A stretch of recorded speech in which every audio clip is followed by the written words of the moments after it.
किसी काम की नहीं।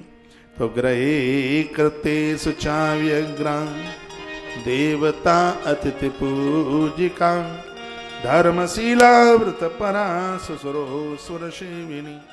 सास ससुर की सेवा करने वाली इंदुमती नाम की रानी अपने पति की बड़ी आज्ञाकारिणी है।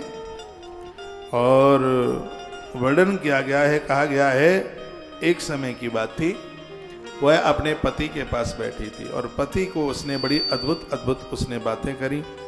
अपने पति को वो कहने लगी कि हमारे पास धन हमारी ज़रूरत से ज़्यादा है और यह धन कहीं दीनों के काम में, गरीबों के काम में, दुखियारों के काम में आ जावे तो ये बहुत ज़्यादा अच्छा होगा। उसके मन में ऐसी बात आती थी। एक समय की बात थी, उसका पति नहाने के लिए गया, नदी में नीचे चला गया हुआ है और सीधे नागलोक में पहुंच गया। नाग पत्नी उसके साथ विवाह करना चाहती थी और वो राजा तैयार नहीं हुआ, चित्रांगद राजा। तो उन नाग पत्नियों ने उसे कैद कर लिया, अपने कब्जे में कर लिया। राजा उधर फड़फड़ा रहा था, इधर नारी इंदुमती बहुत परेशान थी, बहुत दिक्कत में थी। उसने गुरुजनों के पास, संत जनों के पास जाकर के पूछा, कहा कि हे गुरुदेव, मेरे पति को गए हुए बहुत लंबा समय हो गया है, कैसे भी मेरे पति मेरे पास आ जाए, कोई उपाय बता दीजिए। तब देवर्षि नारद भगवान गणेश के इतने परम भक्त हैं तो जो गणेश स्तोत्र है वो नारद जी ने ही तैयार किया है, जिसका वर्णन नारद पुराण में किया गया। प्रणम्य शीर्षा देवी, बड़ा अद्भुत है ये स्तोत्र, ये नारद पुराण का स्तोत्र है और भगवान नारद ऋषि इसके राइटर है, लेखक। उन्होंने कहा, हे देवी इंदुमती, इस समय तुम्हारा पति नागलोक में, नाग कन्याओं ने उसके साथ विवाह करके उसको कब्जे में कर लिया है। ये कथा क्या कहना चाहती है? आपकी बेटी को या आपके बेटे को, और मैं तो कहूंगा या आपके पुत्र को, आज ये ऐसा चलता है, बुरा नहीं मानिए, हमारी बहनों ने अपने पति को कब्जे में करके उस बूढ़ी सास को बड़ा कष्ट दिया है। और मैं कहूँगा, जिस डोकरी ने तुम्हारे पति को 9 महीने पेट में रख करके और 20-22 साल तक लालन पालन करके तुम्हें सौंप दिया है, तो उसके बेटे को अपने कब्जे में मत कीजिए। मैं तो यह निवेदन पवित्र व्यासपीठ से कहूँगा, चाहे तुम्हारा बेटा हो, चाहे तुम्हारी बेटी हो, चाहे तुम्हारा पति, सीधी सी बात है कि यदि पति पराई नारी के चक्कर में है तो भगवान गणेश जी की गणेश चौथ की कथा मुक्त कर देगी। इस कथा का सार यही है। तुम्हारा बेटा चाहता नहीं है, लेकिन फिर भी ऐसा हो रहा है किसी लड़की के चक्कर में और वो उससे मुक्त नहीं हो पा रहा है, और वो चाहता है कि ये मुझसे गलती हो गई है और ये मैं विवाह नहीं करना चाहता, लेकिन फिर भी मुश्किल हो रहा है, तो उस बच्चे के निमित्त गणेश चौथ की कथा उसके माता पिता करें। गणेश चतुर्थी की कथा हर महीने में 2 गणेश चौथ पड़ती है, और ध्यान रखना, शुक्ल पक्ष से भी कृष्ण पक्ष की गणेश चतुर्थी की कथा की महिमा बहुत ज्यादा ही नहीं, एक ही वर्ष कर लीजिए, आनंद हो जाएगा। देवर्षि नारद जी ने इस देवी को ये बात बताई। इसने पूछा कि अब आप हमें बता दीजिए कि गणेश चतुर्थी की कथा की जो आप बात कर रहे हैं, इसको बंधन पूजन किस तरीके से होवे, हम तो इसके बारे में जानते नहीं हैं। यदि आप हमें उसकी नियम विधि बता देते तो आपकी बहुत बड़ी कृपा होती कि आप हमें बता दीजिए कि पूजा किस तरीके से करें, कब करें, हमें जानकारी नहीं है, आप हमें बता दें। यदि कोई 1 महीने का पूजन करना चाहता है तो आधे सावन से लेकर के आधे भादों तक का, और यदि पूरे वर्ष की आप गणेश चतुर्थी करना चाहते हैं तो इसको आप भादों के शुक्ल पक्ष से इसको आरंभ कीजिए, बहुत आनंद हो जाएगा। इदम ब्राह्मे मुहूर्तम वै या पठेत प्रतिम नरा करस्त्वम तत्सकला मे माम कृष्णम ये सुखम। जो भी कोई इस कथा को भोर में ब्रह्म मुहूर्त में कथाओं को इनको पढ़ते सुनते हैं, गणेश जी का ध्यान रखते हैं, तो आयु आरोग्य ऐश्वर्य धैर्यम शौर्यम बलम यश, उन लोगों को आयु, जो जागते जागते गणेश जी का नाम लेते हैं उनको आयु मिलेगी, यश मिलेगा, ऐश्वर्य मिलेगा, शौर्य मिलेगा, बल मिलेगा, मेधा प्रज्ञा स्मृति सब कुछ उन्हें प्राप्त हो जाएगा। वसम चतुर्विधम चारों पुरुषार्थ उसके बस में हो जाएंगे। गणेश जी का नाम लेने का इतना बड़ा प्रभाव है। सुबह पूजा में आप बैठते हैं तो सबसे पहले एक माला गणेश जी के नाम की जपिए। गणेश जी की माला आप नहीं जप सकते हैं तो माला के ऊपर जो सुमेरु है उसको तो प्रणाम कर सकते हैं, उसको तो आंखों से लगा ही सकते हैं, उसके ऊपर तो एक चम्मच पानी डाल ही सकते हैं, क्योंकि माला में जो बीच में जो सुमेरु है, कल भी मैंने निवेदन किया है, साक्षात भगवान गजानंद का वो मस्तिष्क है। जैसे आपके पास में लहंगा फरिया कपड़े सबके पास में है बदन ढकने के लिए, उसी प्रकार से सबके पास में माला झोली होनी चाहिए, पंच पात्र होना चाहिए और नित्य भगवान का जप होना चाहिए। देखा पठेत प्रतिहम यत्र स्तोत्रम गणपतिर्तम देशे तत्र न दुर्भिक्षा मीतयो दुर्तांच। जिस नगर में जिस घर में गणेश स्तोत्र का पाठ होगा उस घर में कभी आपदा नहीं आएगी, उस घर में कभी अशुभ ही नहीं होगा। जिस घर में गणेश स्तोत्र का पाठ होगा, जिस घर में गणेश जी के नामों का उच्चारण होगा, उस घर में कभी कोई दिक्कत नहीं होगी। इच्छान सकलान भोगान मुपुज्य पात्र, उनकी उस परिवार में संपूर्ण मनोरथों की पूर्ति होगी। इतनी बड़ी महिमा भगवान श्री गजानंद की है। गणेश जी के 8 करोड़ गढ़ हैं जो जीव की रक्षा करते हैं। जैसे भगवान नारायण के 2 हैं जय और विजय, 2 हैं जय और विजय। इतने गढ़ किसी के पास में नहीं है जितने गणेश जी के पास में।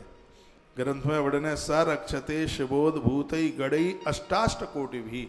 भगवान गणेश जी के 8 करोड़ गढ़ हैं जो पूरी धरती पर लोगों की रक्षा में लगे हुए हैं। आप किसी भी देवी देवता के भक्त क्यों न हों, भगवान गणेश जी का वंदन उनका पूजन जरूर कीजिए। भगवान गणेश के बिना तो बिल्कुल कुछ भी नहीं है। कभी आप काशी में जाइए, वहाँ भी ढूंढी विनायक गणेश जी हैं। राजस्थान में जाइए, वहाँ भी रणथंबोर गणेश जी हैं। जयपुर में जाइए, वहाँ भी मोती डूंगरी गणेश हैं। वृंदावन में आप आए, यहाँ भी मोटे गणेश हैं। रोज बिहारी जी जिनको पास चल करके आते हैं। 4 मास तक यदि किसी ने चौमासे में इस स्तोत्र का जिसने स्वाध्याय कर लिया है, इसका जिन्होंने उच्चारण कर लिया है, भगवान गणेश जी को चौमासे के 4 महीने जिन्होंने सुना दिया है, तो कहा गया कि 7 जन्मों से चली आ रही दरिद्रता मूल सहित खत्म हो जाएगी। ऐसा इस ग्रंथ में वर्णन किया है कि दरिद्रताम समूल्यम 7 जन्मानुगामपि। 1 जन्म की नहीं, 7 जन्मों की दरिद्रता खत्म हो जाएगी जो गणेश स्तोत्र का पाठ करेगा। और एक बात मैं और निवेदन कर दूं, जिंदगी में गरीब घर में जन्म लेना ये अपने बस में नहीं है, लेकिन गरीब बनकर हम मरेंगे नहीं, ये तो अपने बस में है। जिंदगी में गरीबी के साथ बराबर दुख नहीं है, और संत समागम के समान कोई दूसरा सुख नहीं है। जो साधुओं से जुड़ा है ये सबसे बड़ी अमीरी है, और हट्टा कट्टा मनुष्य होकर के गरीबी जी रहा है, इससे बड़ा दुख क्या होगा। अपने पुरुषार्थ की तलवार से गरीबी के पेड़ की जड़ों को काट करके रख दीजिए। आप गणेश जी की पूजा करेंगे पैसा आकाश से टपक जाएगा, ऐसा नहीं है। तो फिर कैसा है, आप गणेश जी की पूजा करेंगे तो आपको धन कमाने के साधन खुल जाएंगे। इसलिए अपनी पूजा में भगवान गजानंद को जरूर जोड़िए। लिखा है आयुष्यम बीतरोगम कुलमति विमलम संपदा शांति दाना। कीर्ति बढ़ेगी, पुण्य बढ़ेंगे, उम्र बढ़ेगी। पुत्रा संत कलत्रम गुणवद विमितम यदवन्यक्ष तत्तम नित्यम स्तोत्रमेतत् पठित गणपतिस्तत्र हस्ते समस्तम। भगवान गणेश के स्तोत्र की इतनी बड़ी महिमा। और मैं कहना चाहूंगा, यदि आप गणेश स्तोत्र का पाठ नहीं कर पाते हैं तो आप गणेश मंत्र को जप सकते हैं। ओम गम गणपतये नमः। छोटा सा है, सीधा सा है, तो यह रुद्राक्ष की माला पर बहुत प्रभाव दिखाता है। लेकिन आप नित्य जप में तुलसी की माला रखते हैं तो तुलसी की माला पर प्रत्येक मंत्र आप जप सकते हैं। आप रुद्राक्ष की माला पर प्रत्येक दिन जप करते हैं तो उस रुद्राक्ष की माला पर कोई भी मंत्र जपा जा सकता है। ऐसा शिव महापुराण के माध्यम से कई बार मैंने आपके बीच में चर्चा की है। से महापुराण भी बड़ा अद्भुत ग्रंथ है। गण जयो गणपतिर्हेरंबो धरणीधर महागणपतिर्बुद्धि प्रिया क्षिप्र प्रसादन। यानी भगवान गणेश जी गुणवती पत्नी दे देते हैं, भगवान गणेश गुणवान बच्चे दे देते हैं। यहाँ तो वर्णन है, कहा गया है नारी के गर्भ में संतान है, चौथा महीना बाद में शुरू हो, किसी महापुरुष से गणेश जी का मंत्र सुन करके वो गणेश मंत्र जपना शुरू कर दे, होनहार बच्चा होगा, दिव्य बालक का जन्म होगा, इसमें कोई संशय वाली बात नहीं है। दरिद्रताम समुन्मूल्यम सप्त जन्मानुगामपि। घोर गरीबी का नाश करने वाला देवों में सबसे बड़ा देव है, वो गजानंद है, वो भगवान गणपति है। गणेश जी की कृपा से जिनकी आंखों की रोशनी चली गई है वो वापस आ जाती है। अंधिन को आंख देत रोगिन को काया, अंधिन को आँख देत रोगिन को काया, मातन को पुत्र देत निर्धन को माया, मातन को पुत्र देत। इस आरती को थोड़ा इसके शब्द मैंने बदल दिए, मैंने सूरदास जी महाराज जी से अनुमति लेकर, ये आरती उन्होंने ही बनाई है, गाई है, तो जो शब्द उसमें लिखे हैं आज के समय में वो वैसे वैसे बोलना अच्छा लगता नहीं है, ठीक लगता नहीं है, तो इसलिए थोड़ा सा उसको बदल दिया है। अंधिन को आँख देत रोगिन को काया, मातन को पुत्र देत निर्धन को माया। जय गणेश जय गणेश जय गणेश देवा, माता त्यारी पार्वती पिता महादेवा। जय गणेश जय गणेश देवा, माता जय की पार्वती पिता महादेवा। बोलिए गजानंद भगवान की जय। तो देवसी नारद जी ने पूरी की पूरी विधि बताई, जो मैंने कल परसों भी आपके बीच में निवेदन किया है। गणेश जी के लिए दूर्वा, गुड़ और बेसन के लड्डू 21 दूर्वा नीचे कलावा बांध करके उसको रख लें, और समी पत्र, कपूर और रुई में इत्र लगा करके रख लीजिए। और 108 नाम गणेश जी के हैं, 12 नाम गणेश जी के हैं, उन नामों से दूर्वा चढ़ाइए। 2 एकाद गणेश चौथ का व्रत होगा, उससे ही आपको असल नजर में आएगा। राजा नल के ऊपर बहुत बड़ी विपत्ति आई थी, महाभारत में कथा आती है। उनकी पत्नी जिसका नाम है दमयंती, उसने गणेश चतुर्थी की ही तो कथा सुनी थी। उस गणेश चतुर्थी के प्रभाव से राजा ने जो भी कुछ खोया था वो सब प्राप्त कर लिया। ग्रंथ में आता है कि माता द्रौपदी ने भी गणेश चौथ की कथा से अपने पांडवों का खोया हुआ राजपाट सब प्राप्त कर लिया। ये गणेश चतुर्थी की बहुत बड़ी महिमा है। माता पार्वती गणेश चतुर्थी करती है। माता जानकी ने गणेश चौथ का व्रत करके प्रभु राम को पति के रूप में प्राप्त किया। तो ये कथाएं बनावटी नहीं है, ये बड़ी असरदार है। इन कथाओं का बड़ा प्रभाव है। आप 1 वर्ष गणेश चौथ का व्रत करके देखिए, तुम्हें जन्म पत्रियां लेकर के इधर उधर कहीं भी तुम्हें घूमना नहीं पड़ेगा, कभी भी तुम्हें डोलना नहीं पड़ेगा। सगरे काम बड़े आनंद के साथ हो जाएंगे, बढ़िया से बढ़िया हो जाएंगे। गणेश चतुर्थी की इतनी बड़ी महिमा है। ज्येष्ठ मास में आ रही है, अभी वंदन प्रणाम करते रहे, लेकिन जैसे ही भादों की शुक्ल पक्ष की चौथ आएगी मैं आपको याद दिला दूंगा। उस समय 1 महीने के लिए ही कर रहे हैं, तो आप श्रावण शुक्ल पक्ष से लेके भादों के शुक्ल पक्ष तक की ये कर लीजिएगा। यदि लंबे 1 वर्ष के लिए आप कर रहे हैं तो भादों शुक्ल पक्ष से लेके भादों के कृष्ण पक्ष में वो आपकी 12 गणेश चौथ हैं वो पूरी होगी। तो गणेश चतुर्थी की बहुत बड़ी महिमा है। वर्णन किया गया है कि इस देवी ने भगवान गणेश जी की कथा सुनी। देवी का नाम है इंदुमती। और भगवान गणेश जी ने इतनी बड़ी कृपा करी कि भगवान गणेश नागलोक में जाकर के प्रकट हो गए। नाग देवियों ने गणेश जी की आरती उतारी, बंदन पूजन किया। भगवान गणेश ने कहा कि तुम मेरी भक्तानी हो तो राजा चित्रांगद को मुक्त कर दो। उसी समय उन नाग पत्नियों ने राजा को मुक्त कर दिया। राजा अपने नगर में आया, खूब धूमधाम के साथ उत्सव मनाया गया। राजा ने एक बहुत बड़ा गणेश मंदिर बना करके तैयार किया। कि मैंने एक आध कथा आपको ये सुनाई है गणेश चौथ की, जो बड़ी दिव्य कथा है, बहुत आनंद देने वाली कथा है। तो भगवान गजानंद तो हमारे जीवन के सार है, हमारी जिंदगी है। अब वैशाख में भी गणेश चौथ निकल गई है। अब जेठ का महीना आने वाला है। ज्येष्ठ के महीने में जो पूर्व से किए हुए हैं तो उनको तो ये सौभाग्य मिल ही रहा है।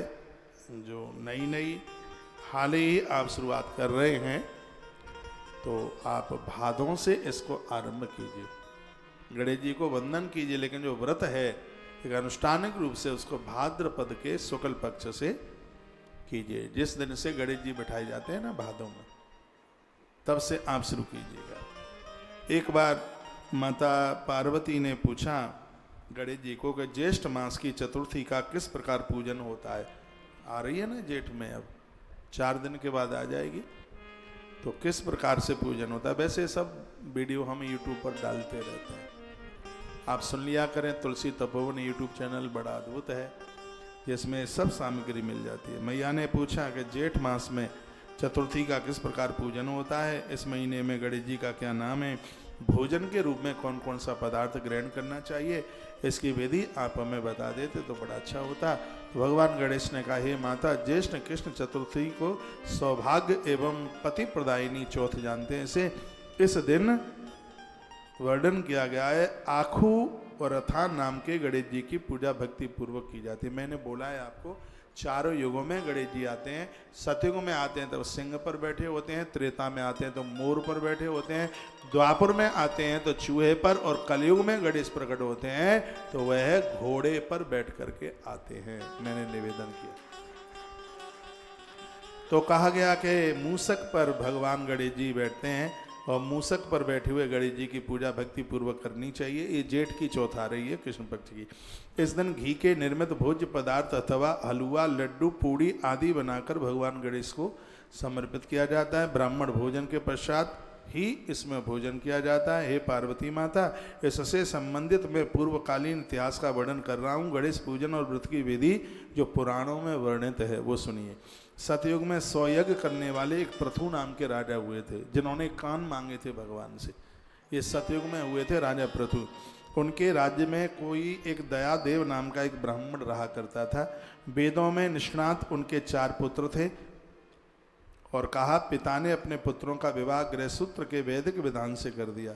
उन चारों बहुओं में जो बड़ी बहू थी वो अपनी सास से कहने लगी, हे सासू जी, मैं बचपन से ही संकट नाशन गणेश जी का चतुर्थी का व्रत करती आई हूँ और मैं आपसे अनुमति आज्ञा मांगती हूँ, आप मुझे अनुमति दें, मैं गणेश चौथ का व्रत करूँ।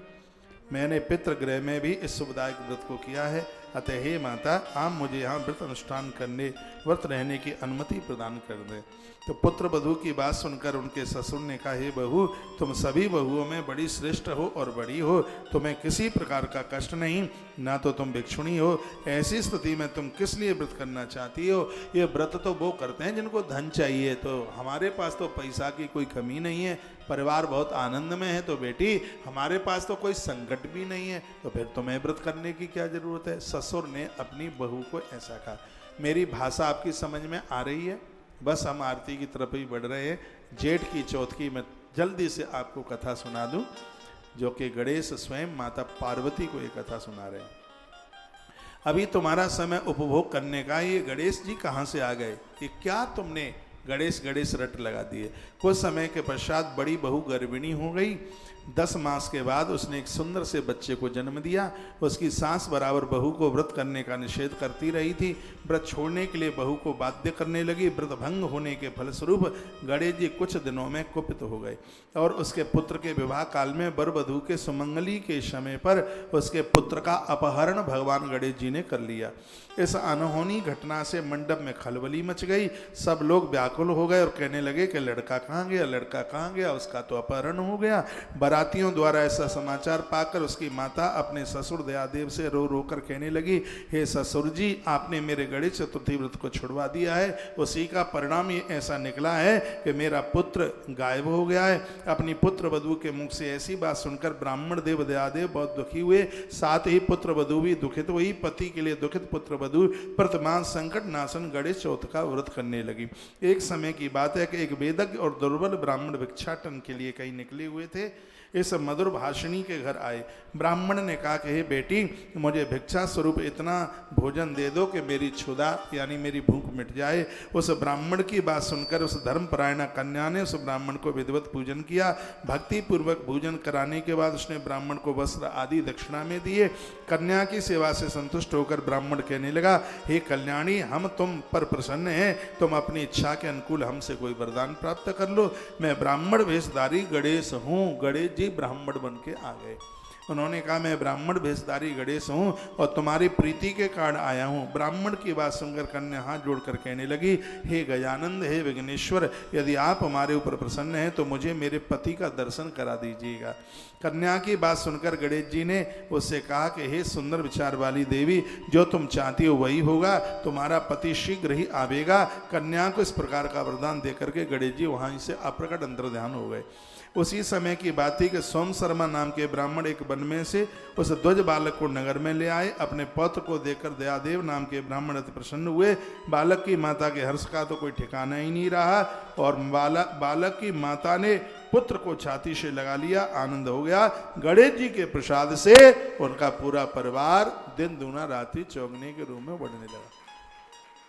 यह भगवान गजानंद की बहुत बड़ी कृपा है। और गणेश जी का वंदन पूजन करके ब्राह्मण को बुलाया जाए, उन्हें दुपट्टा दी जाए, धोती कुर्ता दिया जाए, हो जाए तो गौदान भी किया जाए। और इस तरीके से यदि कोई गणेश चौथ की कथा सुनता है, भगवान गणेश जी के व्रत का ऐसा महात्म्य है।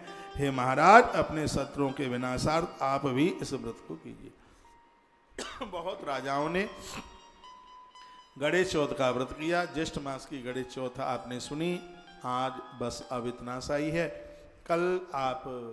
मैं यहाँ कल वृंदावन में हूँ, यहाँ से कथा करके जाऊँगा। तो कल की कथा थी, क्या थी? देव रहा बाबा राम देवरा। चैप्टर चेंज हो गया है। दिल्ली में हनुमंत कथा है। तो जब बैनर पोस्टर पर आपने फेसबुक में पढ़ा तो रामदेवरा बाबा के लिए कल हम 1-2 घंटे कथा यहाँ से करके जाएंगे। हनुमान जी की कथा 3-3:30 बजे दिल्ली से गा लेंगे। रामदेवरा बाबा राजस्थान में ही डंका नहीं, पूरी दुनिया में डंका उनका बज रहा है। ऐसे अद्भुत रामदेवरा बाबा की कथा लाइव टेलीकास्ट श्रीधाम वृंदावन से आप सुनेंगे, तुलसी वन आश्रम से। 12-12:30 बजे तक कल मैं आपके बीच में हूँ। बाहर से भी मुझे यदि आप सुन पा रहे हैं, आप श्रीधाम वृंदावन आइए। ठीक मैं 12:30 बजे, 12:15 से 12:30 के बीच में निकलूँगा। इतना टाइम दिल्ली तक पहुंचने में लगे और जाते ही सीधे व्यासपीठ पर मेरा पहुंचना होगा। वहाँ जितने भी लोग मुझे सुन पा रहे हैं, एसी हॉल है, कोई दिक्कत नहीं है। रास्ते में ही गर्मी लगेगी, नाक कान बांध के आना क्योंकि लू ज़्यादा चल रही है। प्याज खाना मत। इस समय प्याज को एकदम ऐसे रगड़ करके, और जब आप जुराब पहनते हैं तो तलवे के नीचे लगा करके चलिए, लू नहीं लगेगी, हैजा नहीं होगा, दस्त पेचिस नहीं होंगे। उस प्याज का असर आपके पाम के नीचे तलवे में होना चाहिए। खाना मत उसको, लेकिन जुराब के अंदर तलवे के नीचे रखना, तो कनपटी पर आग नहीं लगेगी। ठीक है, कनपटी गर्म नहीं होगी, ऐसा आयुर्वेद बोलता है। आप जरूर आइएगा। और बोतल में पानी भी, क्यों गर्मी का समय है तो पानी की कमी ना आवे, क्यों पानी की कमी आने से ग्लूकोज की बोतल लगती है, और ग्लूकोज की बोतल ज़्यादा लगेगी तो थायराइड बढ़ेगा, ज़्यादा वो लगेगी तो मोटापा बढ़ेगा, तो ऐसी आफत ही ना आवे। इसलिए पानी की पूर्ति करते रहिए। एक बोतल अपने लिए, हमारे लिए नहीं, अपने लिए, रास्ते के लिए। वहाँ बैठ कर के आप पी सकें, आप पधारिए। कल की कथा बहुत हल्ला बोल दिल्ली विवेक विहार फेस 1 बजरंगबली हनुमंतलाल बालाजी के मंदिर से आप उस कथा को आप सुनेंगे। कल बाबा रामदेव रहा, आप आश्रम से ही कल की कथा आप सुनेंगे। मैं ठीक 12:15 साढ़े 12 बजे यहाँ से दिल्ली के लिए प्रस्थान करूँगा, उससे पहले मैं आपके बीच में ही हूँ। रोज़ यहाँ बंदरों की सेवा होती है, हजारों बंदरों को रोज़ाना भोजन आश्रम की तरफ से दिया जाता है, चना और केला दिया जाता है। लेकिन कल से बंदरों की विशेष रसोई पूरे 1 महीने के लिए आरंभ हो रही है, क्योंकि ज्येष्ठ का महीना बजरंगबली हनुमंतलाल जी की बरसती ही कृपा का महीना है। हनुमान जी का वंदन पूजन चोला इत्यादि ये सब जेठ के महीने में होगा। मंगलवार को सुंदरकांड के पाठ और तमाम चीज़ें ये सब होगा। तो बड़े आनंद की बात है, बहुत अच्छा लग रहा है। आप सब लोग भले ही हैं तो आप मुट्ठी भरे ही हैं, ज़्यादा नहीं है, लेकिन इस हॉल की कैपेसिटी भी ज़्यादा नहीं है। जितने आप यहाँ हैं आपसे ज़्यादा हॉल में फर्राटेदार नींद ले रहे हैं। बाबा सोबे जा घर में टांग पसारे बागर में। डुकरियाँ अपनी बहू से बेटे से बोल के आई हैं कि कौशक महाराज की कथा सुनने के लिए जा रहे हैं, तो कथा नहीं सुनती, भोजन करके पहले तो एक पाम से घूमती हैं पूरे वृंदावन में। कभी रंगनाथ मंदिर लेव, कभी गोदा विहार मंदिर लेव, कभी राधा रानी को मंदिर लेव, कबहू और काऊ मंदिर, पूरे वृंदावन में एक पाम थे।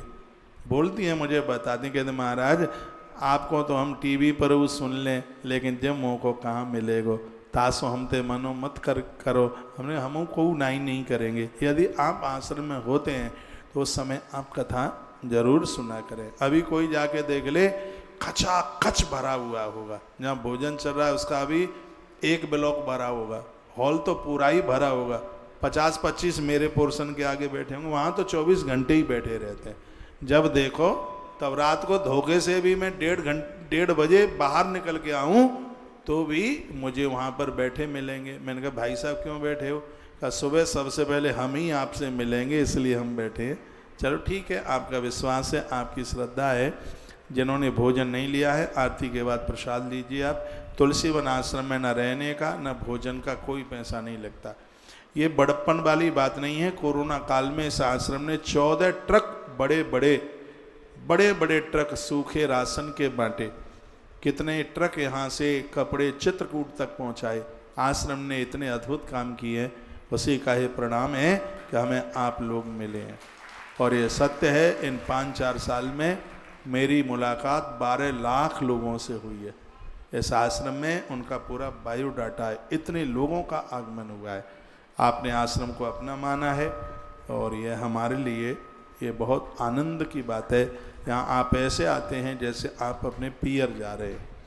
तो आप ऐसे ही बस आते रहिए। मुझे टीवी पर जो लोग सुन पा रहे हैं अपने अपने घरों में, आश्रम आपका है, आप जरूर आइएगा। यहाँ आप आते हैं गौशाला का भी दर्शन जरूर करें। यहाँ एक अटल्ला चुंगी है, बहुत केंद्र है सीधाम वृंदावन का।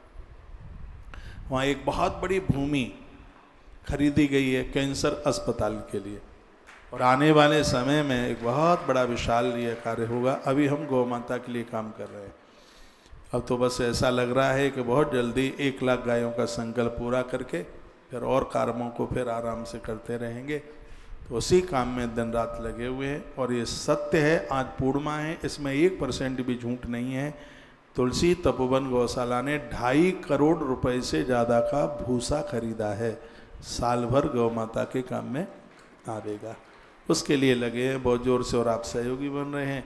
ऐसे ही अपने लोग कहते हैं महाराज जी हम मन से आपके साथ हैं, तन से आपके साथ हैं। मैं आपको कहना चाहूँगा मन लगा दो भगवान को और तन से अपने घर गृहस्थी के काम करते रहो। हमें तुम्हारे तन की ज़रूरत नहीं है, तन अपने घर रखो, ठीक है? अपने बच्चों के साथ रखो, परिवार के साथ रखो, बच्चों का डेवलपमेंट करो, और मन दे दो भगवान को, गौ माता को दे दो अपना धन, जिसकी ज़रूरत हो रही है, जिसकी ज़रूरत पड़ रही है। खाली तन मन से काम नहीं चलेगा। कार्तिक नहाओ चाहे माओ और बिना जाके हुई नहीं ब्याओ। गौ माता के इस विशाल कार्य को आगे बढ़ाने के लिए तो आप अपनी संपदा की आहुति डालकर इस गौरवान्वित कार्य को आगे के लिए बढ़ाइए। बहुत बहुत धन्यवाद आपकी कथा के लिए। Thank you very much.